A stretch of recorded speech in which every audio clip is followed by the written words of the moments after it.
Hola jóvenes, voy a continuar con los temas referentes a macroanatomía. Terminamos de ver en los temas, en los videos anteriores acerca sobre, bueno, hablamos sobre el cráneo. Ahora vamos a continuar hablando sobre la columna vertebral, teniendo pues más énfasis en las estructuras óseas, cómo está compuesta la columna vertebral, sus diferentes segmentos, sus características. En un primer tema, en unos primeros videos, pues hablaremos acerca de las estructuras óseas, ¿verdad?, que caracterizan a la columna vertebral, los diferentes segmentos de la columna vertebral, cuántas vértebras posee y cuántos huesos posee la columna vertebral, y hablaríamos de las características propias de cada una de las vértebras que componen la columna vertebral. Entonces, sobre esos temas, pues es que vamos a hablar en esta ocasión. Permítanme un segundo.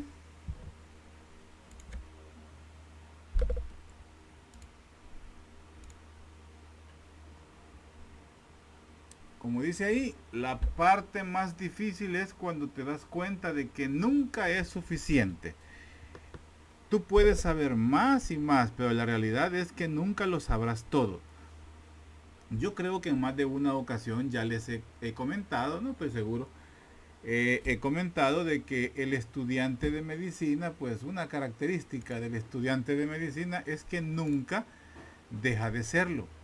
Es decir, siempre vamos a ser estudiantes de medicina. Hay, eh, hay otro pensamiento por ahí, no me recuerdo de quién, que dice, trabajé en el hospital, dice, traté a varios pacientes como estudiante, dice, pero nunca practiqué la medicina, algo así, no lo recuerdo muy bien. Pero lo que nos está diciendo es que en esta carrera nunca vamos a dejar de ser estudiantes. Es parte de la esencia del médico mantenerse en constante aprendizaje, en constante estar abiertos a diferentes, a los avances que día a día vienen, y por ende también a las diferentes formas de conocimiento y de abordaje del conocimiento que se tienen en esta carrera. Hace 20 años, no, hace 30 años, yo tengo 20 de ser médico, pero ya 30 de haber empezado a estudiar medicina, por decir así. Trabajábamos pues con algunas cosas dictado, ¿verdad?, y en otras pues copiando la carrera de un acetato, y no había mayor información, nos limitábamos a uno, dos, tres libros y no todos los teníamos.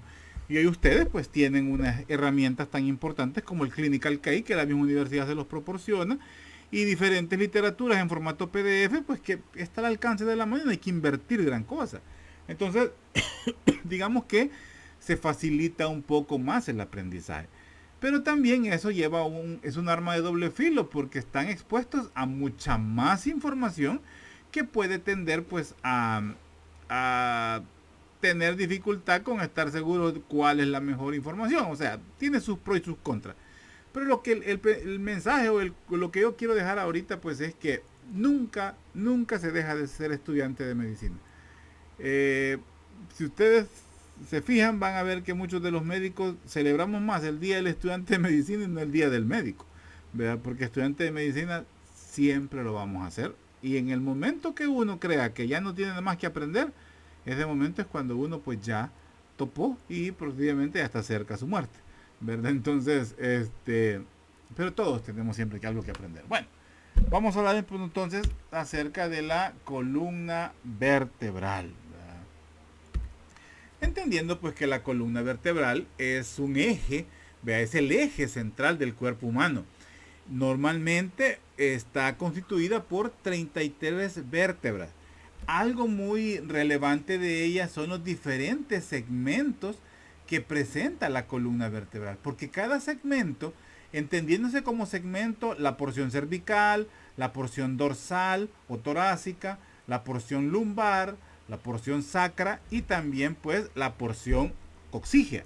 Entonces, cada una de ellas tienen una naturaleza que resalta a simple vista, y que además de ayudar a comprender que en la siguiente clase vamos a hablar sobre las curvaturas, y no quiero hablar de eso ahorita para no meternos en dificultades, que son estas que estamos viendo aquí, que las tiene representadas las curvaturas primarias y las curvaturas secundarias, además de esas características que son propias de los cuerpos de las vértebras, así también como los discos intervertebrales, porque una columna vertebral pues está constituida por los huesos, por supuesto por los discos intervertebrales que están entre cada una de las vértebras, los ligamentos que ayudan a mantenerlas unidas, y también a las articulaciones que tienen un nombre muy especial que se llaman articulaciones zigapofisiarias, que son las que mantienen unidas a las vértebras y le dan la amplitud de movimientos que la columna vertebral tiene.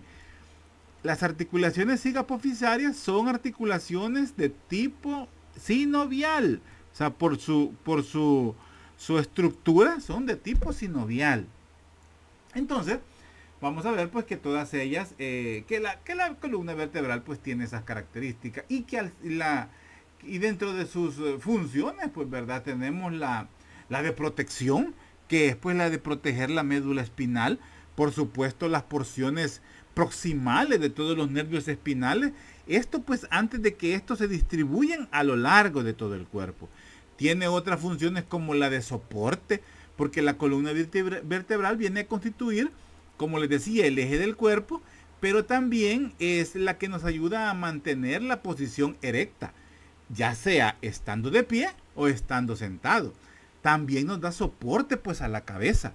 También es un punto de unión y de reforzamiento de los movimientos de los miembros superiores y también pues de los miembros inferiores, ya que le ayuda como una superficie de apoyo y le colabora en transferir el peso, ¿verdad?, hacia el tronco y por supuesto para ser sostenido pues por los miembros inferiores.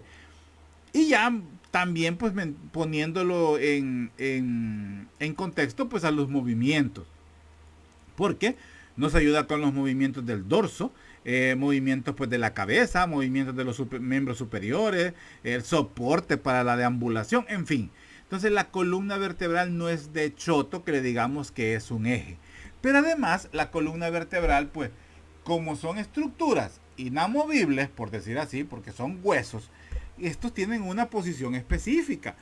Y como podemos ver, pues puede servir como puntos de referencia para identificar algunas estructuras o algunos puntos importantes de reparo del cuerpo humano. Como por ejemplo, teniendo como punto de específico la articulación de la cervical número 2 con la cervical número 3, su relación anterior está, o su ubicación anterior marca donde podemos encontrar la mandíbula. La posición de C3 marca la posición donde podemos encontrar en el cuello al hueso yoides. La posición de C4 con C5 nos ayuda a identificar el cartílago cricoide. C7 viene a ser la vértebra prominente, la vértebra más grande, pero no es que la vértebra sea más grande, sino que su espina, su apófisis espinosa es más prominente, es más grande, por eso se llama prominente. El nivel de la torácica 3 nos ayuda a identificar la espina de la escápula. La torácica número 8 nos ayuda a identificar el nivel donde encontramos la vena cava inferior cuando ésta atraviesa el diafragma. La T10, la unión sifoesternal, o sea, donde se une la apófisis sifoides con el esternón, con el cuerpo del esternón. La apófisis sifoides es la parte terminal del esternón. La T10 también es el nivel de cuando el esófago atraviesa el diafragma. T12, cuando la aorta atraviesa el diafragma. L1, o sea, la lumbar 1, el final de la médula espinal, es decir, donde ubicamos el cono medular. Si se acuerdan de eso de las clases de sistema nervioso central y periférico. L3 es el plano subcostal, es decir, hasta donde baja las costillas, o sea, el plano que está por abajo de las costillas. L3, L4, la ubicación del ombligo en la parte anterior. L4 también nos ayuda a identificar la bifurcación de la aorta abdominal, es decir, donde la aorta abdominal deja de ser aorta abdominal y se convierte en ilíaca primitiva externa, derecha e izquierda. No es externa, ilíaca primitiva, derecha e izquierda. La primitiva es que se divide en lateral e interna. Luego tenemos la lumbar 4, pues también nos ubica la posición de las crestas ilíacas y la posición del S2, o sea, de la sacra número 2, el final del saco dural, o sea, hasta dónde llega la protección dentro de la columna vertebral de las estructuras nerviosas que están adentro del canal medular. Entonces, todo esto vemos pues como la columna vertebral es una estructura muy importante porque es el eje del cuerpo y porque sirve como punto de referencia para identificar algunas posiciones. Entonces tiene funciones como la de soporte, ojo con esto, pregunta de examen, funciones de soporte, función de protección y función de movimiento. Continuemos. Comencemos diciendo entonces pues que la columna vertebral pues es una estructura osteofibrocartilaginosa. O sea, ¿qué quiere decir? Que tiene huesos, que tiene ligamentos y que tiene cartílagos. Entonces, y que todas esas estructuras son las que le permiten las funciones y las características propias de esta estructura conocida como la columna vertebral. Entonces, está articulada y es muy resistente.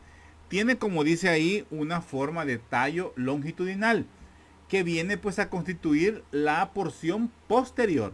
O sea, está en la parte posterior del cuerpo y también en la parte inferior del esqueleto axial.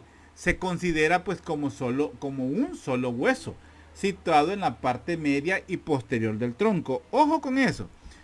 En algunas estructuras, pues, así como se consideran como un solo hueso, por ejemplo, tal vez el término así de que se considera como un solo hueso no sea tan acertado, sino que más bien se considera como una sola estructura. Por ejemplo, cuando hablamos del cráneo y hablamos del cráneo involucrando los huesecillos del oído, involucrando la mandíbula, cuando sabemos pues que son estructuras que están articuladas, pero ya estudiándolas como huesos en sí, pues no están articuladas, están separados. Lo mismo pasa con la columna. Nos referimos a ella como la columna vertebral, como que si fuera una sola estructura, cuando en realidad pues no es así. Está constituida, pues como ya hablamos, por 33 vértebras. Pero bueno, entonces, pero esto está así porque es tomado textual pues del libro de texto. Se extiende pues desde el cráneo, como ya sabemos, viene desde el cráneo y llega pues hasta el vértice del coxis, o sea, hasta la punta del coxis. Todo esto pues en la zona pélvica pues del cuerpo humano. Tiene una longitud aproximada pues de 72 a 75 centímetros, dependiendo del tamaño del cliente, por supuesto. Y una cuarta parte de esta longitud está conformada por los discos intervertebrales. Los discos intervertebrales los vamos a ver como estructuras que están entre las vértebras, o sea, ubicado entre vértebra y vértebra, que las ayudan a separar, pero también las ayudan a interconectarse entre ellas.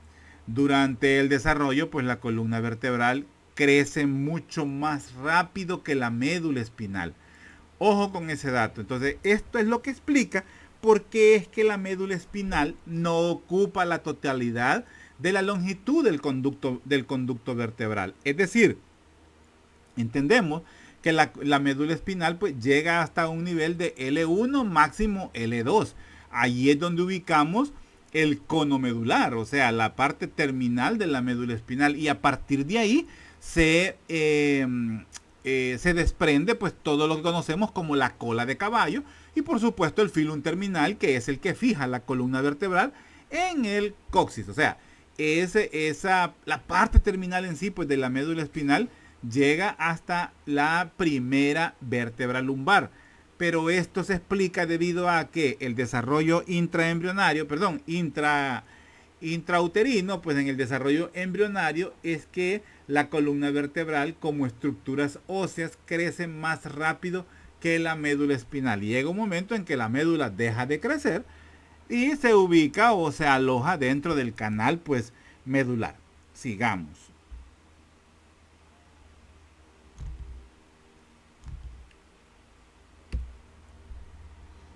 funciones: protege la médula espinal y los nervios espinales. Soporta pues el peso del cuerpo sobre el nivel de la pelvis. Proporciona un eje parcialmente rígido y flexible para el cuerpo y una base sobre la cual se sitúa y gira la cabeza. Ojo, la columna vertebral es una estructura rígida, es una estructura fija, pero a la vez es una estructura que permite amplitud de movimiento. La amplitud de movimientos no es tal cual, aunque es una articulación sinovial la que existe entre las vértebras, que son las articulaciones sigapofisiarias. Estas en sí no tienen una amplitud de movimientos como una enartrosis, ni va a tener movimientos uniaxiales, sí, pero biaxiales o multiaxiales no. Entonces, pero la clave de la amplitud de movimientos que permite la médula, la columna vertebral, es que el movimiento entre una vértebra y la otra es mínimo, pero la suma de todos esos movimientos es la que permite la amplitud de movimiento, es decir, flexión, extensión de la columna, lateralización o flexión lateral. Esos movimientos son gracias a esas articulaciones sigapofisiarias, pero en sí no depende de una articulación, sino que es la suma de los micromovimientos que permiten el sinfín, no, el sinfín no, las articulaciones sigapofisiarias que se dan pues entre las vértebras. Entonces, esto es lo que le permite tener un papel muy importante tanto en la postura como en la locomoción, o lo que conocemos como la deambulación. Entonces decimos que la columna vertebral del adulto está constituida por 33 vértebras, las cuales pues se distribuyen en 5 regiones: 7 cervicales, 12 dorsales o torácicas, 5 lumbares, 4 sacras, 5 sacras, 4 coxígeas. Estas son las vértebras que tenemos acá. Pero también podemos considerar como huesos, y ya considerándolo como hueso tendríamos que entender que el sacro es un solo hueso, no 5 vértebras, sino que un solo hueso. Al igual que el coxis se considera como un solo hueso, el hueso coxis. Entonces vamos a decir que tenemos 7 huesos cervicales, 12 huesos dorsales y 5 huesos lumbares. Entonces tenemos prácticamente 26 huesos: 7 cervicales, 12 torácicos, 19, 5 lumbares, 24, un sacro, un coxis, o sea 26 huesos. La columna vertebral está constituida por 33 vértebras y por 26 huesos. Posible pregunta de examen, y a las que a mí me gusta llamarles cascarita. Así es que pues pónganle cuidado. Algo relevante a mencionar, no sé si más adelante lo digo, es que el coxis en algunas ocasiones son 4 vértebras, pero en algunas ocasiones el primer segmento no está articulado con los últimos 3 segmentos. Entonces, los últimos 3 segmentos sí pueden aparecer como un solo hueso. Pero la primera vértebra coxis, que es la que tiene un cuerpo más grande, puede llegar a estar pues separada del resto de las vértebras coxígeas, ¿verdad? Entonces, pues es un dato. ¿Qué? Un dato extra. Sigamos. En relación pues a los movimientos que se presentan, de lo que estamos hablando, pues las vértebras, o mejor dicho, los movimientos significativos o más evidentes, pues se pueden ver en las 24 vértebras superiores, es decir, en la región lumbar, en la región torácica y en la región cervical. Es donde tenemos la mayor movilidad. No vamos a decir que las vértebras sacras, mejor dicho, la articulación lumbosacra no va a tener movilidad. Claro que sí, pero en sí las vértebras sacras y las coxígeas el movimiento es nulo. Así. Entonces, ¿por qué? Porque estas pues ya están pues fusionadas. Se fusionan pues para formar, como dice ahí, el hueso sacro. Ahora, esto aproximadamente a la edad pues de 30 años. Las, eh, las vértebras coxillas pues también se fusionan para constituir un solo hueso que se conoce como el coxis. Aunque ya les decía un dato en los videos, bueno, anteriormente. Ahora, las vértebras van a ir aumentando de tamaño de forma gradual a medida pues que digamos, no aumentando de tamaño por la edad, claro que sí, también, pero se refiere más que todo a que el cuerpo de una vértebra cervical es diferente en relación al volumen al cuerpo de una vértebra torácica y no digamos pues de una vértebra lumbar, pues los cuerpos son pues más grandes. Entonces, podemos decir que ese aumento va a ir de forma descendente. O sea, de cervical a lumbar, el tamaño pues va a ir aumentando. Pero llega un momento pues en que al acercarse hacia las vértebras sacras y luego hacia las coxillas, pues ese tamaño va a ir disminuyendo pues progresivamente. Todo eso o esa distribución de tamaño tiene mucho que ver también con la distribución del peso corporal que estas vértebras van a soportar. Ahora, ya hablábamos de esto, que la columna vertebral es muy flexible porque está formado pues por huesos pequeños que son las vértebras, los discos intervertebrales que son muy resistentes y las articulaciones cigapoficiarias que son de tipo sinovial. Además, hay una buena parte de ligamentos que permiten mantener unidos estos huesos, de los cuales vamos a hablar en la siguiente clase. Ahora, la movilidad entre dos vértebras adyacentes es bastante escasa. Hay que tomar en cuenta esto. La amplitud de movimientos es debido a la suma de los factores anteriores, o sea, los discos intervertebrales, las articulaciones cigapoficiarias y los ligamentos involucrados en las articulaciones intervertebrales. Entonces, eso es lo que le da la flexibilidad necesaria para los movimientos, pero a la vez también le permite la rigidez para poder proteger a la médula espinal que está pues al interior pues del canal medular. Hablemos de las vértebras. Las vértebras pues van a variar su tamaño y otras características según la ubicación donde se encuentren en la columna vertebral. Como decíamos, ellas van a ir aumentando el tamaño desde la vértebra C2 hasta la L4. O sea, hasta la L5, perdón. Así van aumentando. Lo que decíamos va en aumento de forma de cefálico a caudal. Una vértebra típica se compone pues de un cuerpo vertebral que es la parte anterior. Esta es la vértebra. Esta es la parte anterior, esta es la parte posterior. La vértebra se divide en dos. Lo que queda al frente y lo más voluminoso pues es el cuerpo, que es esto. Esto es una vista superior, esta es una vista lateral. Tenemos el cuerpo de la vértebra, el arco vertebral, que es la parte posterior, y por supuesto pues las 7 apófisis que va a presentar pues ya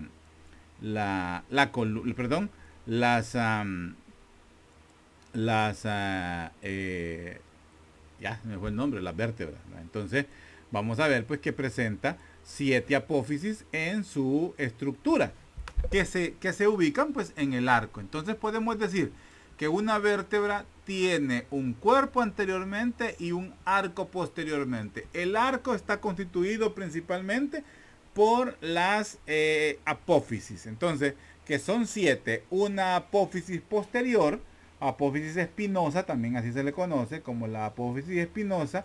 Y vamos a encontrar 2 apófisis laterales, que son estas, o apófisis transversas, que son estas. Y las apófisis articulares, las superiores, y aquí podemos ver las apófisis inferiores. Entonces son 2 arriba, 2 abajo, 2 laterales y una posterior. Entonces ahí tenemos las 7 apófisis que conforman pues el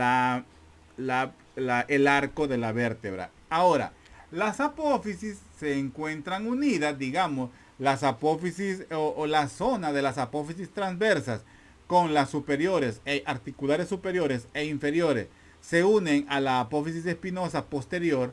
Estas se unen gracias a una estructura que se llama lámina. Estas son las láminas. Esto está en la parte posterior de la columna. Y la unión del arco con el cuerpo es a través de dos estructuras que reciben el nombre de pedículo. Entonces, el pedículo, las láminas y el cuerpo de la vértebra son las que constituyen las paredes del canal medular. O sea, por donde atraviesa la médula espinal. Entonces, esas son las estructuras que conforman la vértebra. Estas láminas tienen una importancia, tienen mucha importancia en la cirugía de columna. La cirugía de columna, cuando se hace una intervención y se va a hacer un tratamiento sobre la médula espinal, el abordaje se llama laminectomía. Las láminas se extraen. No es que se extraen, o sea, esa es la zona de abordaje. Se seccionan las láminas y se tiene a la vista la médula espinal. Entonces, no se pone, no se, digamos, no se daña la integridad de la columna vertebral en el sentido de la protección, porque solo se remueve y luego se vuelve a colocar y se hace una a través de una uniones con material de osteosíntesis, tal si fuera una cirugía ortopédica. Se vuelven a recolocar las láminas y, por decir así, se cosen o son soldadas para que siga haciendo su función de protección. Entonces, esa es la importancia de conocer pues cuáles son las láminas, porque el abordaje de la cirugía de columna se llama laminectomía. Sigamos. Siempre refiriéndonos a una vértebra típica, ya decíamos que está constituida por un cuerpo, un arco y por supuesto las apófisis que forman parte del cuerpo. Entonces, el cuerpo vertebral pues es el responsable del 80% de la capacidad de soporte de peso que posee la columna vertebral. Y es lógico, es la parte más sobresaliente, más voluminosa, más fuerte, por decir así. Ahora, eso del grosor, pues ya sabíamos que el cuerpo va a ir avanzando o va a ir aumentando de craneal a caudal, ¿verdad? A medida vaya avanzando pues las diferentes vértebras que van conformando la columna vertebral. Entonces, ahora, las porciones que encontramos en el arco vertebral, pues ya los hablábamos. El pedículo, ¿verdad? Los dos pedículos, las láminas, que son estas, el foramen vertebral, que lo vemos pues al interior, que está rodeado pues por el cuerpo anteriormente, los pedículos lateralmente y las láminas posteriormente. El conducto vertebral, que es la unión de todas las vértebras, conforman el conducto medular. El conducto vertebral, o también conocido como el conducto, ¿cómo se llama? El conducto medular, conducto medular. La escotadura vertebral son estas escotaduras que encontramos acá. Una inferior, una superior, son las escotaduras vertebrales, y el foramen intervertebral, que se forma por la unión de las escotaduras. Aquí tenemos una escotadura inferior, aquí tenemos una escotadura superior y una escotadura inferior de esta vértebra. Entonces, al unirse, al articularse estas vértebras, esas escotaduras conforman un agujero. Ese es el foramen intervertebral. Y luego pues en las apófisis encontrábamos las apófisis espinosas, que es la posterior, las apófisis transversas, que están laterales, y las apófisis articulares, que son estas que vemos acá, estas en esta zona, que también se les conoce como zigapófisis. El término de zigapófisis viene de la relación que existe, viene de la articulación que permiten, que es una articulación zigapofisiaria. Entonces, por eso reciben el nombre también de zigapófisis, y son las mismas apófisis articulares. Ahora, hay que tomar en cuenta también que estas vértebras, así como existen características atípicas de la columna vertebral según la ubicación. Esto se debe a las características atípicas de cada una de las vértebras según su ubicación. A medida vayamos estudiando, vamos a ver cómo hay vértebras que, a pesar de ser, por ejemplo, todas todas localizadas a nivel o todas ubicadas dentro de la zona torácica, entonces son vértebras torácicas, aún entre ellas existen ciertas diferencias. Lo que hemos visto, por ejemplo, bueno, lo vamos a ver en las vértebras cervicales, que hay unas que tienen la apófisis espinosa mucho más larga, mucho más grande, y se llama, por ejemplo, la séptima, que tiene nombre específico, nombre y apellido específico, que se llama séptima vértebra cervical prominente, tiene el nombre de prominente. Luego vemos, por ejemplo, que son vértebras atípicas, el atlas y el axis, por sus mismas características. Entonces eso lo vamos a ver en las diapositivas que vamos a seguir viendo. Bueno, sigamos. Bueno, esta diapositiva solamente es para tener una idea de la distribución de lo que hablábamos del cuerpo y el arco, ¿verdad? Que constituyen los componentes principales de las vértebras, y que en el arco pues encontramos la mayor parte, bueno, todas las partes que componen la vértebra: las apófisis transversas, las apófisis articulares o sigapófisis, la apófisis espinosa, la que permite la unión con la apófisis espinosa o la articulación posterior, pues son las láminas y los pedículos. Sigamos. Sería redundar, pues son las partes propias de las vértebras, que espero pues ya ustedes lo conozcan. Sé que ya vieron parte de esto en los laboratorios de macroanatomía, así es que pues no vamos a ahondar mucho en estas estructuras. Y vamos a hablar específicamente cada una de vamos a hablar de las vértebras que conforman pues las diferentes porciones de la columna vertebral. Permítanme que por aquí tengo, dice aquí está. Entonces, quiero ver si aquí está.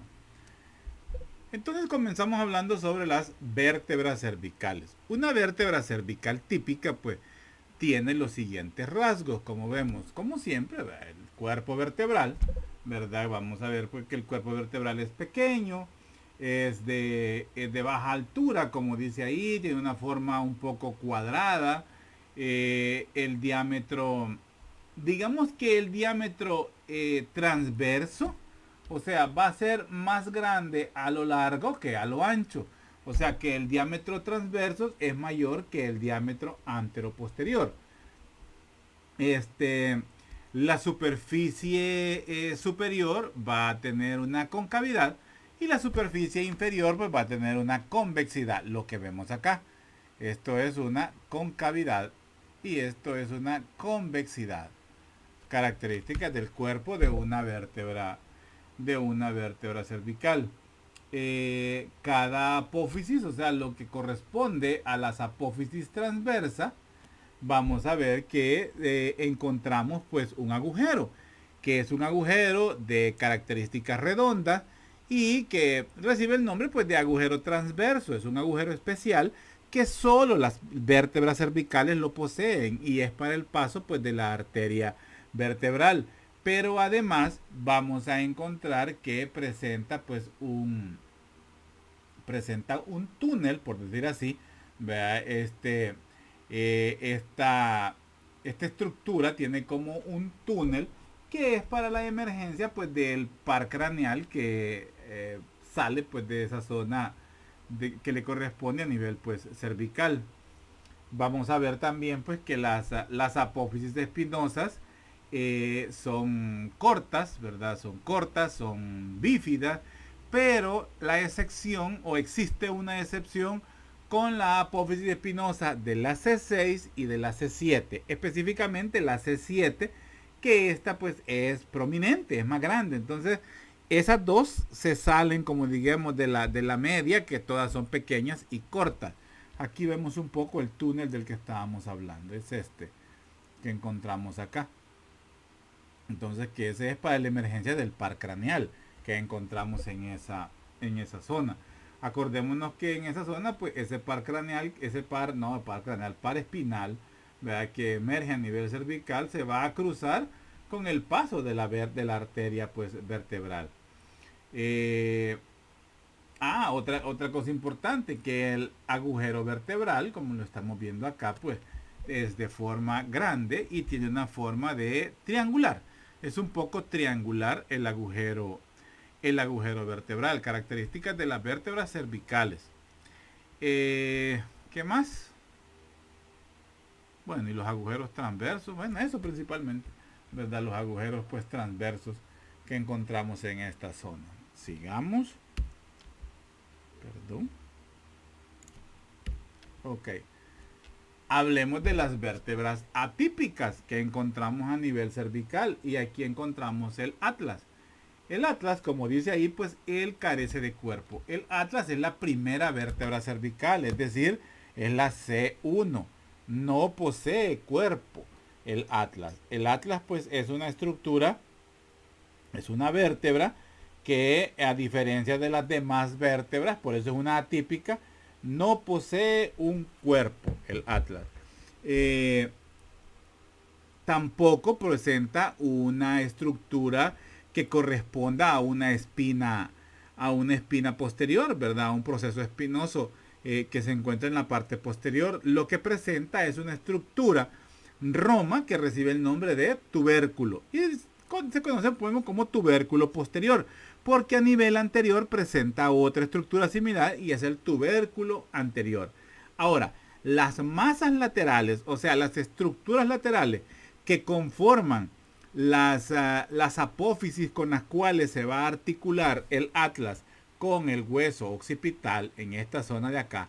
Estos son los cóndilos del occipital y son los que descansan sobre las carillas o las facetas articulares, ¿verdad? Para el cóndilo occipital, que es donde están.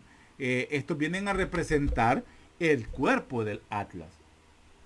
El cuerpo del atlas, pues, son esas masas laterales que reciben el nombre de faceta para el cóndilo occipital, o sea, donde descansa el cóndilo occipital, donde se da la articulación atlanto-occipital. Eso sí, es la más ancha, ojo con eso, es la más ancha, no la más grande, es la más ancha de todas las vértebras. Ojo con eso, es la más ancha de todas las vértebras, no la más grande. Si decimos grande en volumen es la L5, esa es la más grande. Pero la más ancha es el atlas. Ahora, las carillas articulares de las masas se articulan con los cóndilos occipitales. Era lo que les estaba pues explicando. Ahora, el arco posterior contiene en su cara superior el amplio surco de la arteria vertebral. Ojo con eso. El surco de la arteria vertebral. Ese surco es importante porque la arteria vertebral corre por el agujero transverso o el foramen transverso. El atlas lo tiene. Pero a este nivel ya está en conexión con el occipital, es decir, con el cráneo. Entonces la vértebra cervical, la arteria vertebral debe introducirse al cráneo y lo hace a través del foramen magno. Entonces, para poder tener acceso, la arteria vertebral hace un giro posterior y se introduce por acá.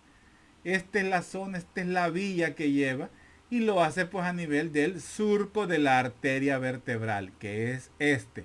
Está en el arco posterior. Aquí es donde ella hace una vuelta hacia atrás e ingresa pues al encéfalo. Lo hace por el surco vertebral o el surco de la arteria vertebral. Lo encontramos en el arco de la vértebra cervical 1, es decir, del atlas. Entonces, como vértebra cervical, pues también presenta apófisis transversa, un agujero transverso. Digamos que tiene su cuerpo, pero su cuerpo es diferente a las otras, ¿verdad? Entonces, eso es lo único. Y como característica completamente a las otras es que anteriormente no presenta un cuerpo, sino que presenta otro arco. Y en ese arco, pues en la cara interna, encontramos una faceta para el diente. Así se aparece. el diente. Pero ojo, lo digo porque me acuerdo en el parcial que les preguntaban eso y alguien ponía diente. Miren, ese término así, diente como estructura señalando el apófisis odontoides, no está muy bien dado. O sea, si en la literatura así lo ve, yo lo voy a señalar como docente de anatomía y como médico, porque no utilizamos ese término, nunca.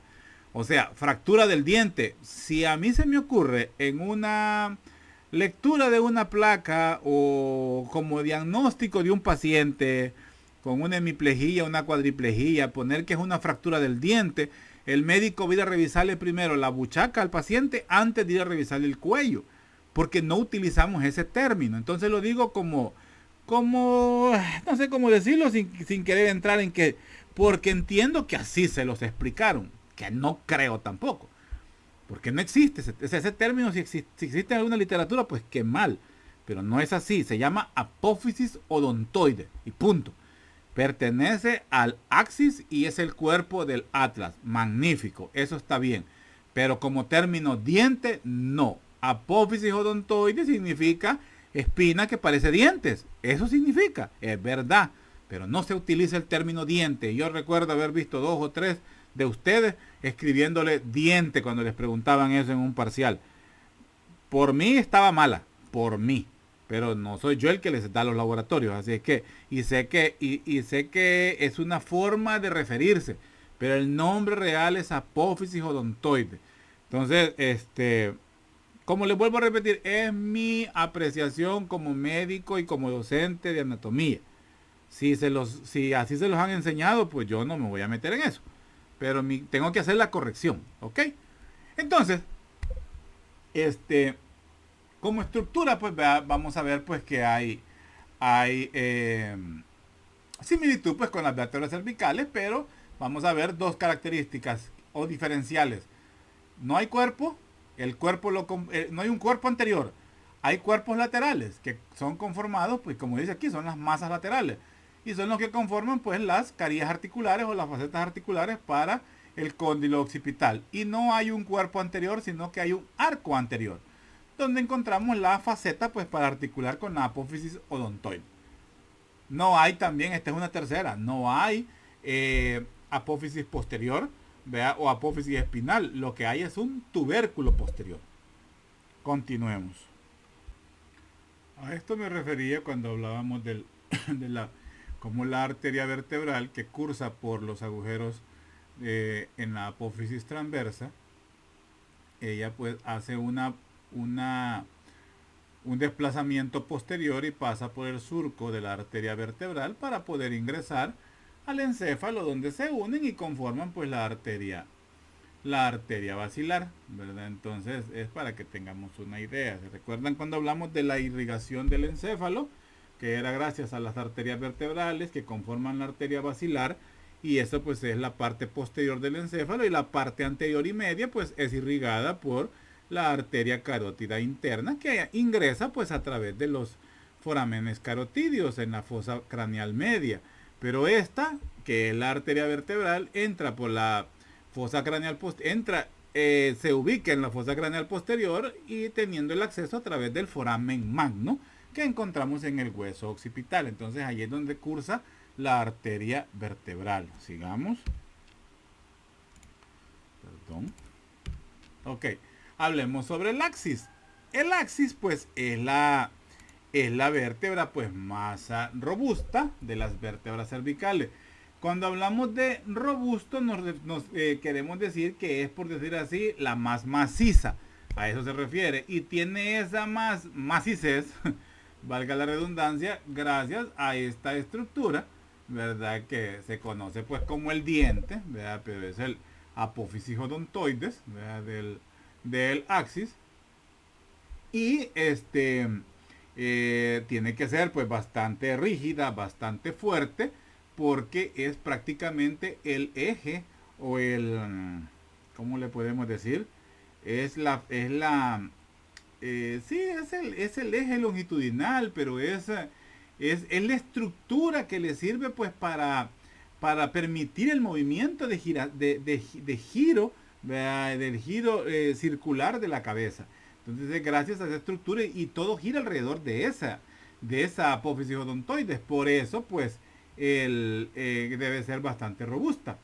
La característica distintiva, pues, es esa, ¿verdad? La presencia de la apófisis odontoides que viene a conformar, pues, el cuerpo del atlas o el cuerpo anterior que debería tener el atlas. Entonces, la articulación pues atlanto-occipital de la que ya hablábamos permite la inclinación hacia arriba y hacia abajo de la cabeza sobre la columna vertebral. O sea, los movimientos de anteriores y posteriores de la cabeza son gracias a la atlanto-occipital. Pero los movimientos de lado a lado son gracias a la articulación atlantoaxial.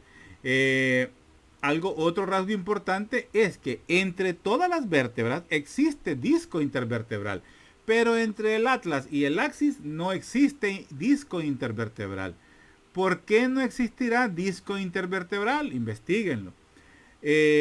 La posición que tiene el axis en el atlas es gracias, bueno, a que hay una carilla articular, pero también pues a que existe un ligamento. Es el ligamento transverso del atlas, es este. Este lo mantiene fijo y lo mantiene, por decir así, sin movimiento de esa zona. Porque el mismo peso que el cráneo hace sobre el atlas se transfiere también al axis. Entonces digamos que movimientos que se va a zafar, por decir así, de arriba hacia abajo, pues no puede. Además hay ligamentos específicos ahí. Pero sí pudiera existir un movimiento del cuerpo del axis hacia atrás, ¿verdad? Y ese movimiento hacia atrás podría comprimir la médula espinal. Pero eso no se da gracias a este ligamento transverso. Ahora, hay situaciones, hay accidentes, hay traumas que pudieran hacer que se rompa ese ligamento y puede pues dar complicaciones pues al paciente. Entonces, ahora, característica de esta vértebra, es que posee un proceso espinoso grande y es bífido, o sea, tiene doble punta, como lo vemos acá. Es grande y es bífido, que puede palparse en la profundidad del surco nucal. Esta estructura, los procesos espinosos de las vértebras cervicales sirven también como inserciones para el ligamento nucal. Lo vamos a ver en anatomía 2, pero lo digo pues desde este momento. Entonces, esas son características, pues espérenme que esta diapositiva me tapó aquí la imagen, permítanme. Ahí estamos, era para que viéramos cómo se ve la apófisis. Permítanme, aquí estamos. Cómo se ve pues el apófisis espinosa pues del axis. Entonces es importante a reconocer pues en el axis que siempre pues presenta forámenes transversos, siempre presenta un arco posterior, una apófisis espinosa, aunque es bífida, un cuerpo, digamos, que está conformado pues por el diente, la apófisis odontoides, es esta de acá, y esta conforma pues conforma el cuerpo que debería tener el atlas. Sigamos. Ahora pues hablemos de una vértebra torácica. Cuando hablamos pues de una vértebra torácica, vamos a decir que la región torácica pues permite ciertos movimientos, tal vez un tanto restringidos, sí, podemos decirlo así, debido a que además de estar articuladas entre ellas, o sea, entre las mismas vértebras torácicas, también hay articulación de las costillas, de los 12 pares de costillas en las 12 vértebras que conforman la columna vertebral dorsal. Entonces, esta es una articulación pues de las costillas en la parte posterior con las vértebras y también en la parte anterior pues con el esternón. Entonces, esta articulación extra que presentan las vértebras dorsales, que son las únicas que presentan articulación con estructuras externas que no sean vértebras, pues, es la que le generan pues cierta o le suman más rigidez a la columna dorsal, pero siempre va a tener movilidad. Entonces, vamos a ver entonces que las características de ellas, pues vemos por ejemplo su cuerpo, su cuerpo tiene una forma pues de corazón, vamos a ver que hay en el cuerpo, estas presentan estas carillas. Estas carillas que presentan en el cuerpo, son las únicas vértebras que presentan esta carilla. Son las carillas articulares para las vértebras, para las costillas. Se llaman facetas o carillas articulares. Más bien se llaman facetas costales, así se llaman. Facetas costales, que es para articularse las costillas. Ahora, la estructura que se articula directamente en el cuerpo es la cabeza de la costilla. Esa es una característica pues de las vértebras torácicas. Además de tener el cuerpo un poco más grande que las cervicales, pero menores a las lumbares, tiene forma de corazón. Otra es pues que vamos a ver que el agujero vertebral, o sea, el agujero por donde transita la médula espinal, es pequeño, es un poco circular, también es otra característica que tienen. Y en el arco vamos a ver carillas articulares, ¿verdad? Las que ya conocemos, las carillas articulares superiores e inferiores, que son para la articulación con las vértebras. Pero en los procesos transversos vamos a encontrar carillas articulares que son para articularse también con las costillas, específicamente con la parte de la costilla que se llama tubérculo. Ahí se articula. En los procesos transversos encontramos las facetas articulares para el tubérculo de las costillas. Otra característica, pues que los procesos espinosos o las apófisis espinosas son bastante largos, como lo vemos acá. Es un proceso pues bastante largo, característico. Además, pues como dato, ¿verdad?, extra, podemos decir que la vértebra número 12, la T12, es la que está sometida a innumerable o a la mayor parte de fuerzas de transición. Eso hace que esta vértebra sea la que presenta con más frecuencia fracturas. Fracturas de tipo traumático. Principalmente, por ejemplo, los jugadores de fútbol americano fácilmente pueden llegar a tener fracturas de esta vértebra. ¿Por qué? Porque es una zona con limitada movilidad, con limitada movilización, o sea, movimiento, y tiene contacto con vértebras que tienen bastante movimiento, como son las lumbares, la L1. Entonces, eso hace pues que la transición que se da entre una vértebra casi inmóvil a una vértebra con bastante movilidad pueda hacer que tenga fracturas. Entonces, es por fuerzas de transición que se da esa fractura a nivel pues de la T12. Sigamos. Bueno, algo que se me olvidaba decir, y eso sí, eso de las apófisis transversas son bastante largas también, eso no lo había dicho. La apófisis transversa es bastante larga porque eso hace para poder tener el contacto tanto de la cabeza con el cuerpo, o sea, la cabeza de la costilla en el cuerpo de la vértebra, pero también en la faceta articular que encontramos en la apófisis transversa con el tubérculo de la costilla. Entonces, pero las que presentan esas facetas son la T1 hasta la T10. La 11 y la 12 difícilmente van a presentar carilla articular para el tubérculo de la costilla. Cuando veamos las costillas vamos a entender eso, pero desde ya les digo que facetas articulares para el tubérculo de la costilla solo lo encontramos en T1 hasta T10. Sigamos. Pasemos a ver una vértebra lumbar. Ahora, la región lumbar, vea, esta pues permite amplios movimientos, cosa que les decía antes.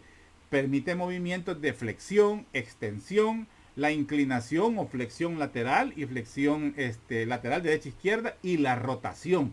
Entonces son vértebras con bastante movimiento. Y la unión con las torácicas, que el movimiento es un poco limitado, eso es lo que produce que se dé fracturas a nivel pues de la T12. Ahora, aunque las vértebras lumbares van a presentar estas apófisis transversas que en otra literatura lo pueden encontrar como apófisis costiformes. Tienen ese nombre de apófisis costiforme porque simulan las vértebras, las apófisis transversas largas de las vértebras torácicas, pero no hay costillas que se articulen con ellas. Por eso se les llama costiforme. Entonces, ellas realmente no sirven, estas apófisis transversas no son para articular costillas, pero sí son para la inserción de músculos, los músculos paravertebrales o los músculos longitudinales de la espalda o músculos también erectores de la espina se les llama. Entonces, esos se articulan en estas costillas. Muchos músculos que le dan la fijeza a la columna vertebral, la ubicación, la forma y todo eso es gracias a la articulación en estas apófisis, transversas. Permítanme un segundo. Ok. Permítanme que ya me salí de aquí, ya no lo hallo.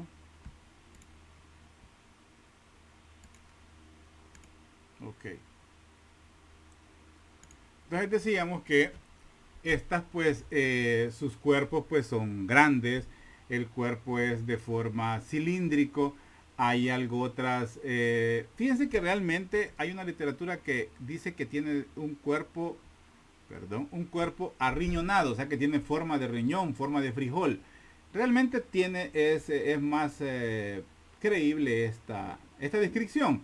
Esta literatura que estamos utilizando, Gray, dice de que tiene forma cilíndrica, es verdad. Ahora, pero mejor digamos que tiene una forma arriñonada. Siempre pues el foramen vertebral pues es de forma triangular, ¿verdad? Y es por supuesto pues más grande que el de las vértebras torácicas. Acordémonos que en esta zona, a nivel de L1, L2, hasta ahí llega la médula espinal.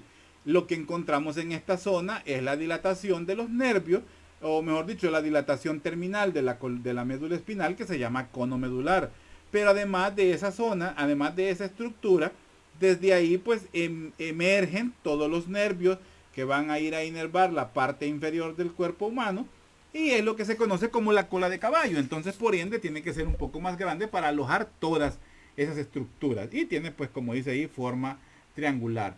No hay fositas articulares transversas, por lo que ya decimos, ya no hay costillas, pero sí el proceso costiforme o apófisis transversa, que también lleva el nombre de apófisis costiforme, existe. La vértebra que soporta toda la parte superior del cuerpo pues es la L5, es decir, es la otra zona de transición entre la columna lumbar entre las vértebras lumbares, la L5 y la S1, la conexión ya con la cintura pélvica. Entonces la L5 es la que soporta la mayor parte pues del cuerpo, de la parte superior del cuerpo. Las apófisis transversas también olvidaba decir lo que son largas y son delgadas. Las apófisis, en la superficie posterior de los procesos articulares superiores se encuentran estructuras que reciben el nombre de procesos mamilares. Estos procesos mamilares, pues los encontramos, son estos que vemos acá, tubérculos o procesos mamilares o apófisis mamilares.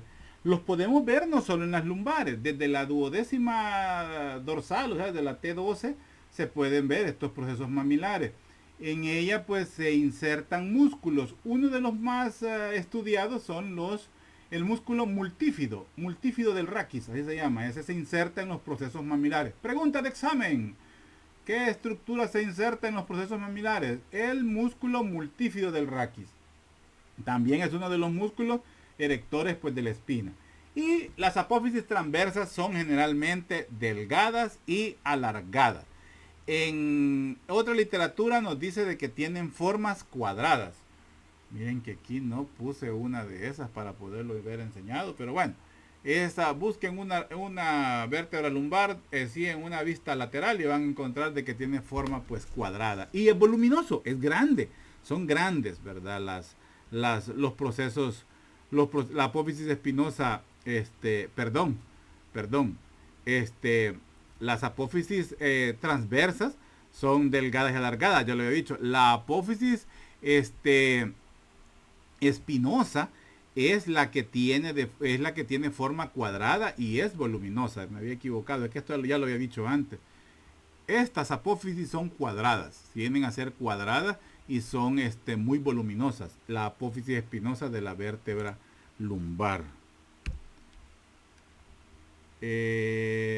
Aquí vemos parte de los músculos de lo que estábamos hablando. Este es el músculo multífido del raquis. Es este músculo. Este ocupa pues los cuerpos o los procesos mamilares que encontramos desde la T12 y que se presenta en todos los músculos, en todas las vértebras lumbares. Así es este mismo que vemos acá, que ocupa parte de esas estructuras. Aquí lo vemos que va desde la apófisis espinosa y va hasta los cuerpos mamilares, que encontramos en las apófisis transversas. Sigamos. Veamos las vértebras sacras o la porción sacra. Bueno, este es un hueso pues que presenta la fusión de 5 vértebras sacras. Esta fusión pues comienza aproximadamente después de los 20 años. Comienzan a fusionarse estas vértebras. Es decir, que algunos de ustedes pues en estos momentos comienza a hacerse la fusión de estos huesos. Tiene una forma triangular. Es la característica de los huesos, de las vértebras, donde decimos que comienzan a disminuir, comienza a aumentar el tamaño o el volumen de las vértebras a partir de las cervicales, pero a partir de las sacras pues comienza a disminuir, comienza a hacerse pues más pequeña, ¿verdad? Solo que estas pues están fusionadas. Tiene una forma triangular, tiene el vértice pues dirigido hacia la parte cefálica, hacia la parte caudal, y pues es curvo. Tiene una concavidad anterior, como lo podemos ver acá, una concavidad anterior y una convexidad pues posterior. Su articulación pues superior es con la vértebra lumbar 5 y la inferior es con el coxis, ¿verdad? Tiene pues las superficies posteriores y anteriores del sacro, presentan agujeros pares, ¿verdad? Que son para la emergencia o la salida pues de los ramos posteriores y anteriores de los nervios espinales, que corresponden pues de S1 a S4, son los que emergen a través de esos ¿cómo se llama? De esas estructuras. Ahora, permítanme que más me acuerdo de este.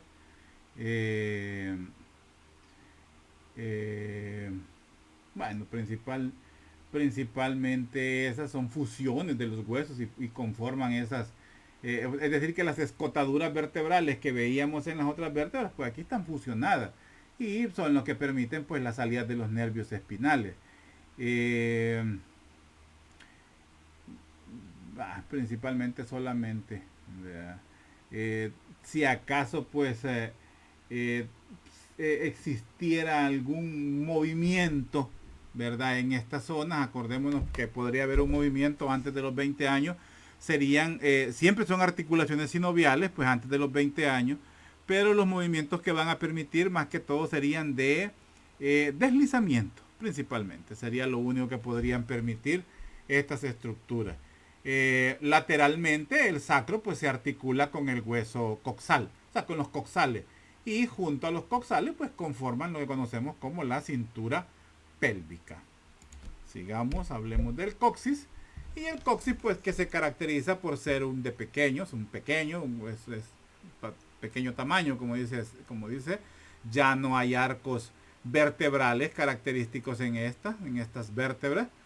Y al no haber arcos vertebrales, son estructuras sólidas, por decir así, y ya no tienen pues tampoco un conducto vertebral. La más voluminosa de las vértebras coxígeas pues es la coxigia número 1. Esa es la más voluminosa, la más grande, que presenta esos cuernos coxígeos que le ayudan pues a articularse con el sacro. Y otra característica es que esta vértebra, la primera, podría estar separada del resto de las otras tres. O sea, es decir, una presentación común puede ser que las últimas tres vértebras coxígeas hagan un solo hueso, pero la primera sea otro hueso, esté separada. Pero en general pues la tomamos como un solo hueso, o si no vamos a hablar que son 4 vértebras coxígeas que están pues fusionadas. Tiene una forma de cuña, como podemos ver aquí. Y que no está fusionado. Es características principales de las coxis. El coxis pues es un remanente de lo que en algún momento como humanos pues tuvimos una cola. A esto es a lo que en anatomía le llamamos órganos vestigiales. O sea, eran estructuras que han quedado, pero que en algún momento pues representaron otra cosa. Por ejemplo, en este caso pues era una cola, ¿verdad? Este es el vestigio de que en algún momento el ser humano pues tuvo alguna cola. No como ser humano, sino que en el proceso evolutivo. ¿Verdad? Además, otra cosa muy importante es que se puede fracturar o se puede luxar esta vértebra y pues provoca mucho dolor, provoca mucha sensibilidad en esa zona, en la zona anal, en la zona del trasero. ¿Verdad? Entonces hay que acomodarla. Son manipulaciones que hacen pues los ortopedas o los mismos, mejor dicho, los mismos columnólogos. En el parto, en algunas mujeres puede llegarse a lesionar o hasta fracturar al momento del parto por cipotes, pues por recién nacidos macrosómicos. Sigamos. Y ya para terminar pues esta clase hablamos sobre las articulaciones que conforman la columna vertebral. Las vamos a ver un poco mejor en la siguiente. Pero para que veamos o adelantemos algo, vamos a ver que hay articulaciones de los cuerpos vertebrales. O sea, entre los cuerpos de las vértebras hay articulación gracias a los discos intervertebrales. Vamos a ver articulación de los arcos vertebrales gracias a las carillas articulares superiores e inferiores que conforman las articulaciones cigapofisiarias. Luego tenemos articulación craniovertebral, o sea, la atlantoaxial y la atlanto-occipital. Luego tenemos las articulaciones costovertebrales entre las 12 vértebras torácicas con las 12 pares de costillas. Las articulaciones sacroilíacas, que son las articulaciones laterales del sacro con los huesos ilíacos o con los huesos pélvicos. Y los dos tipos principales de articulaciones entre las vértebras son la sínfisis entre los cuerpos vertebrales, o sea, son de tipo sínfisis. Recuerden ese tipo de articulación fibrosa que vimos en las primeras clases. Y las articulaciones sinoviales entre las apófisis articulares, que son las articulaciones cigapofisiarias o también, cigapofisiarias, que son entre las espinas, las cigapófisis, ahí se llaman, cigapófisis, ¿verdad? Así es que con esto pues terminamos esta clase, terminamos la clase de columna, la primera parte. En la otra vamos a hablar sobre las articulaciones, vamos a hablar pues sobre los ligamentos que vamos a encontrar entre estas estructuras. Vamos a ver la sínfisis, vamos a ver las articulaciones cigapofisiarias. Bueno, de eso vamos a ver, ya vamos a tener la oportunidad de verlo. Así que nos quedamos hasta aquí con esta clase. Comiencen a estudiar, comiencen a adelantar. Seguimos con las exposiciones para el día de mañana. Y bueno, quedamos pendientes, jóvenes. Sigan estudiando, sigan metiéndole. Sé que todos los docentes están pues atorando ahorita trabajos, evaluaciones, en fin. Así es esto. Yo sé, no solo ustedes, los demás años también están bastante atareados con sus actividades, están bastante estresados, pero esta es parte de la preparación, fíjense, es parte de la preparación del médico. El estrés es parte de nuestra vida y hay que aprenderlo a manejar. Así es que estudien mucho, por favor, estudien bastante. Estamos en el último cartucho para poder aprobar la materia, así es que pues no desaprovechen, ¿verdad? El tiempo, aprovechenlo al máximo. Ya van a tener algún tiempo para descansar, así que pues quedemos así. Cuídense mucho y estudien, ¿ok? Adiós.